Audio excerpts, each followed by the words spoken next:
Mayong buntag sa atong tanan, mao kini ang pinakabag-ong update sa panahon diri sa Surigao del Norte, Siargao Island ug Dinagat Island nga gi-issue karong buntag Enero 19, 2024. Unahon usa nato ang mga weather system nga makaapekto sa atong nasod. Sa pagkakaron padayong gihapon ang amihan nga hangin nga makaapekto sa Luzon ug ang shear line nga makaapekto sa silangan bahin sa Kabisayan ug Mindanao. Busa ang atong dakbayan ug lalawigan sa Surigao del Norte, Siargao Island ug Dinagat Island makasinati og mapanganuron nga kalangitan inubanan sa katag-katag nga pag-ulan, kilat ug pagpanalugdog tungod kini sa shear line. Posible ang mga pagbaha ug pagdahili sa yuta sa panahon kung adunay kasarangan ngadto na sa panalagsang pagbundak sa ulan.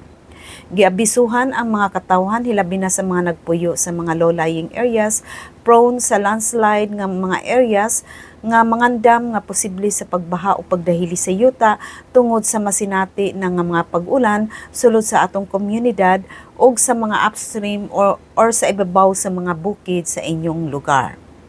Makusog nga hangin ang muhuyop gikan sa amirang silangan ngadto na sa silangan direksyon ug dagko ang mga balod sa kadagatan nga adunay wave height nga 2.8 ngadto na sa 4.0 meter.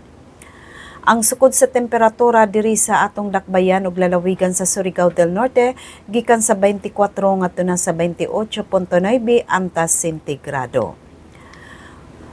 Ning taob ang dagat kaganihang alas 4:12 sa buntag nga adunay sukod nga 0.4 meter ug ang ikaduhang pagtaob karong hapon sa alas 5:36 nga adunay sukod nga 0.8 meter.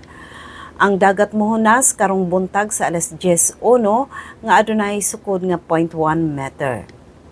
Ug aduna tidal warning nga giisa diri sa eastern coast of Dinagat Island, Surigao del Norte, Siargao ug Bocas Grande Island, Surigao del Sur ug ang eastern coast of Davao Oriental.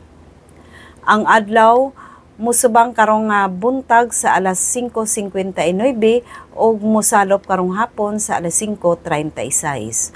Mao katong latest update sa lakas sa panahon karong adlaw gikan sa Pag-asa Surigao. Kini si Francis Simorlan.